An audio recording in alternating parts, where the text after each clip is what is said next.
Bismillah ar-Rahman ar-Rahim. Chers élèves, ravi de vous retrouver encore une fois sur les cours de biologie, toujours sur le thème de la consommation de la matière organique et flux d'énergie. Cette fois-ci, on va traiter la glycolyse.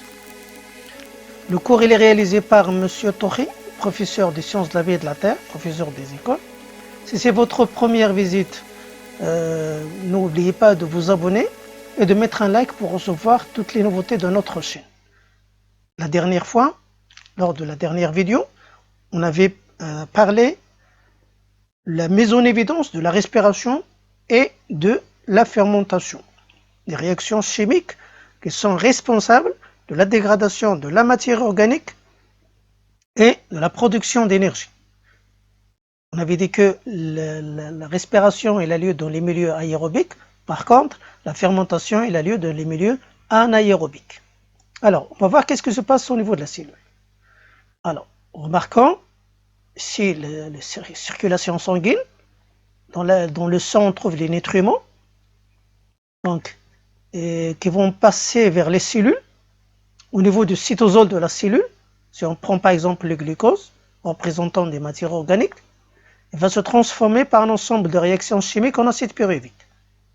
Cette étape-là, elle s'appelle la glycolyse.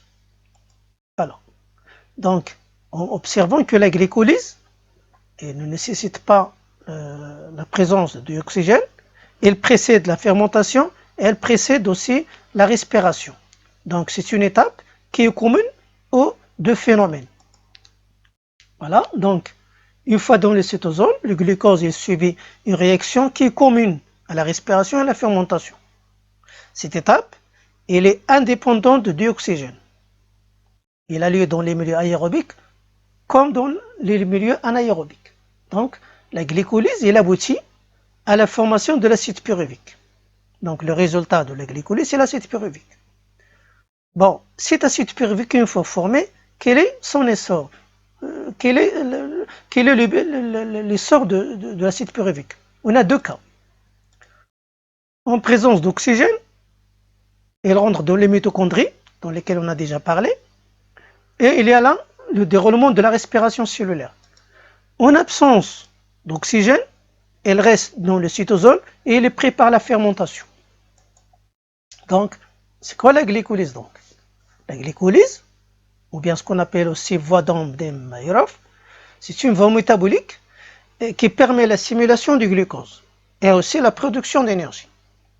Il a lieu dans le cytoplasme, dans l'hyaloplasme, le cytosol aussi, on dit aussi le cytosol. Et comme son nom l'indique, il nécessite le glucose. Et son produit, c'est le pyruvate.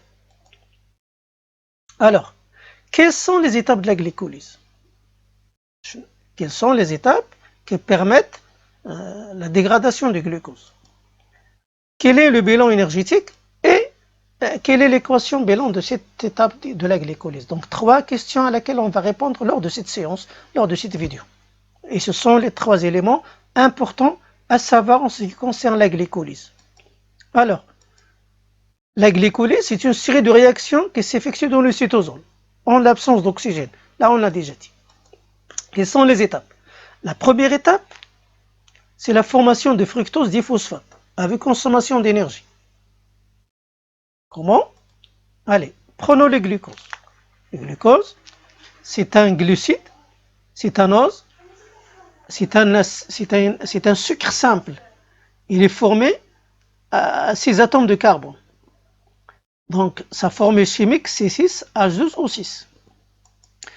Il est converti en glucose phosphate, glucose 6-phosphate, 6-phosphate, c'est-à-dire sur le carbone numéro 6, c'est la fixation d'un groupe en phosphate. Mais comment? En présence d'une molécule d'ATP.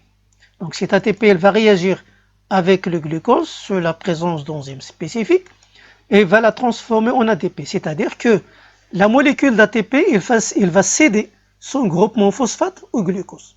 Mais c'est quoi l'ATP? Alors, l'ATP, c'est l'abréviation de adénosine triphosphate. C'est quoi l'adénosine? L'adénosine, c'est l'ensemble d'une base azotée qu'on appelle l'adénine avec un sucre simple, un pentose qui est formé à 5 atomes de carbone c'est un sucre simple, c'est un ose aussi. Alors, l'ensemble de l'adénine et de la ribose, ils forment ce qu'on appelle l'adénosine. Cette adénosine, elle est reliée à 3 atomes, à 3 groupements phosphates. Entre les phosphates, il y a des liaisons qui sont riches en énergie. Donc, quelle est donc la relation entre l'ATP et l'énergie? Remarquons dans ce schéma. Alors, on a deux réactions importantes. On a la synthèse d'ATP. Comment il est synthétisé? La fabrication, la formation. En présence d'une ADP, c'est-à-dire c'est une adénosine avec 2 molécules de phosphate, 2 atomes de phosphate, et en présence de sources qui vont donner de l'énergie à l'ADP, et on va avoir formation de l'ATP. Donc on a synthèse d'ATP. Comment? Donc on a fixation d'un phosphore inorganique sur les 2 phosphates. Et alors on a une liaison. Donc dans cette liaison-là, il est riche en énergie. Comment on peut avoir une réaction inverse? C'est l'hydrolyse en présence de l'eau. L'ATP peut être convertie en ADP en libérant l'énergie qui a été emmagasinée. Donc l'ATP, ce n'est pas une énergie. L'ATP, c'est une substance qui est riche en énergie. C'est une molécule qui est riche en énergie. Donc l'ATP, c'est pas de l'énergie, mais c'est une substance qui est riche en énergie. Alors les réactions sont ainsi. L'ATP, en présence de l'eau, il va être hydrolysé pour en donner l'ADP avec la libération d'énergie, et c'est le cas contraire, dans le cas de la synthèse. Donc c'est une réaction qui est réversible. Alors, on a donc 2 réactions importantes qui sont réversibles, qui caractérisent l'ATP. La première, c'est la synthèse d'ATP par la phosphorylation de l'ATP, c'est-à-dire de l'ADP, c'est-à-dire l'adénosine des phosphates. Et il s'agit d'une réaction catalysée par l'enzyme ATP synthétase, qui nécessite un apport important d'énergie. La deuxième, c'est l'hydrolyse de l'ATP. Cette réaction, elle est catalysée par une enzyme ATPase, donc qui permet la libération de l'énergie. Allez, revenons. Donc, le passage, la conversion de glucose simple en glucose phosphate, c'est une réaction qui nécessite l'énergie. C'est une réaction consommatrice d'énergie en donnant une molécule d'ATP, c'est-à-dire l'énergie qui est emmagasinée dans l'ATP, et va la céder au glucose pour former le glucose 6-phosphate. Ce glucose phosphate, c'est une étape qui est transitoire, il va se transformer cette fois-ci en fructose diphosphate. Le fructose, c'est un isomère du glucose.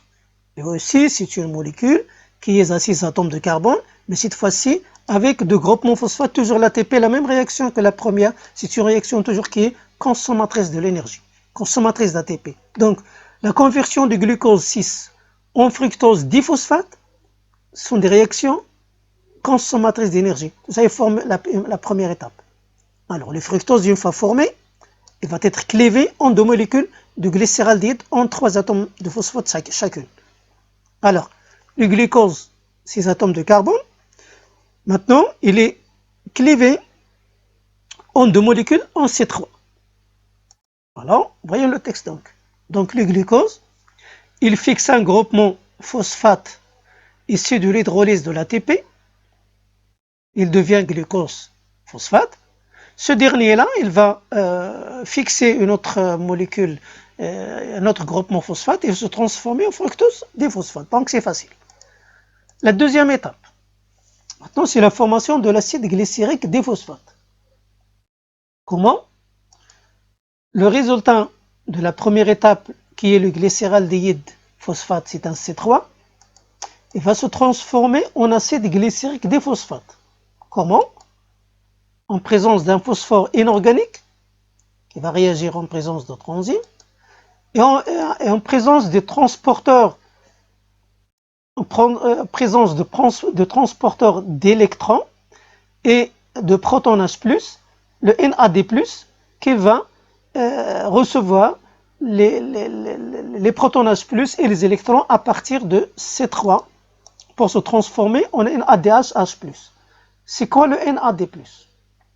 Le NAD+, c'est l'abréviation de la nicotinamide adénine des nucléotides, le NAD, donc nicotinamide adénine dinucléotide. Voilà.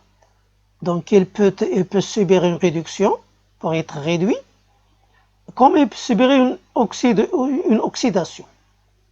Alors on a la réaction suivante. Le NAD+, plus 2 gaz plus 2 électrons, il va nous donner le NAD et inversement. Donc c'est un équilibre, c'est une réaction qui est réversible et qui peut avoir lieu dans les deux sens. Voilà. Revenons maintenant. Donc l'acide glycérique des phosphates en C3 avec deux groupements phosphates. Donc le NAD+, plus 2H plus 2 électrons, il va nous donner un NADH. C'est une molécule qui est réduite, c'est la forme réduite du groupement NAD. Voilà, donc la molécule de fructose, des phosphates, se divise en deux molécules en C3, c'est le glycéraldehyde phosphate. Voilà, c'est le glycéraldehyde phosphate. Chaque molécule de glycéraldehyde phosphate fixe un groupement phosphate inorganique et subit une oxydation. Donc il libère les électrons et les protons H+. C'est l'oxydation de ce sucre-là qui va libérer les protons H+, et les électrons qui vont être conduits par le NAD+, et va être réduits, qui sont fixés par une molécule de NAD+. Celle-ci est traduite en NADH+. Le glycéraldehyde, donc phosphate, se transforme en acide glycérique, voilà, des phosphates. Voilà. La troisième étape, c'est la synthèse d'ATP et formation de l'acide pyruvique. Ce qui se passe, l'acide glycérique des phosphates obtenu lors de la deuxième étape, il va se transformer en acide pyruvique. C'est un acide pyruvique AC3 sans phosphore. Alors comment? Voilà la formule chimique de l'acide pyruvique, c'est H3COCOH. Alors comment? En présence des molécules d'ADP, bien sûr, il va, remarquez bien, ce phosphore-là, il va être pris par l'ADP, et on a donc synthèse d'ATP. Une autre molécule d'ADP, donc, va y avoir synthèse d'ATP. L'autre phosphore, il va être fixé sur une autre molécule d'ADP, et on obtient alors 2 ATP. Sachant qu'il y a 2 acides glycériques qui proviennent du glucose, donc tout ça, il est multiplié par 2. Voilà, donc chaque molécule d'acide glycérique des phosphates, et ces deux groupements phosphates, deux molécules d'ATP, voilà une, et voilà une deuxième, et il a obtenu les deux phosphores, alors on a obtenu un acide pyruvique sans phosphore. Alors l'acide glycérique phosphate est transformé en acide pyruvique. Voilà. Donc on a 3 étapes, et remarquons bien que lors de cette étape-là, c'est une étape qui est productrice d'énergie. Résultat, si on veut voir tout ce qu'on a vu en ensemble, on a parti d'un glucose, c'est 6H12O6, et on a obtenu un fructose diphosphate en présence des 2 ATP. Donc on a consommé 2 ATP. Alors le fructose diphosphate, il est clivé en 2 glycéraldehyde phosphate. Chacun va se transformer en acide pyruvique. Alors on a obtenu donc 2 ATP et 2 ATP, ça fait 4 ATP. La même chose, remarquons le même schéma, mais autrement. Glucose avec 6 atomes de carbone. Quand il pénètre dans le cytosol de la cellule, voilà, il a 6 atomes de carbone, 1, 2, 3, 4, 5, 6. En présence de 2 ATP, il se transforme en fructose 1,6-diphosphate. Voilà, donc le fructose, toujours à 6 atomes de carbone, chacune avec un phosphate, qui va se diviser en 2. Remarquez bien, ici on a 3 atomes de carbone, 3 atomes de carbone. Donc c'est un triose phosphate. Chacune va se transformer en acide pyruvique. Donc celle-ci va me donner un acide pyruvique et l'autre un acide pyruvique. Donc la première étape, c'est une étape d'activation qui consomme de l'énergie, et la deuxième étape, c'est une étape qui est productrice d'énergie. Voilà, en global, la réaction globale. À partir d'un glucose, on obtient 2 acides pyruviques. On a 2 PI, 2 ADP, on a 2 ATP, 2 NAD+, alors 2 NADH2. Et donc, le bilan énergétique, c'est 2 acides pyruviques, 2 ADP, 2 NADH2. Voilà. Donc, et on a obtenu donc, les acides pyruviques. Voilà. 2 ATP et 2 NADH2. Alors, réaction globale, c'est ça. Alors, on a un glucose, va me donner 2 pyruvates, 2 H2O et des molécules énergétiques. Voilà, donc c'est la glycolyse. Donc la glycolyse, il se compose en 2 phases. une phase préparatoire où le glucose est transformé en 2-triose phosphate avec consommation d'énergie. La deuxième étape, c'est le remboursement qui produit l'énergie sous forme d'ATP. Et la réaction globale, donc, c'est glucose plus 2 ADP plus 2P plus 2 NAD+, et va me donner 2 acides pyruviques, devient du pyruvate, 2 ATP, 2 H2O et 2 NADH.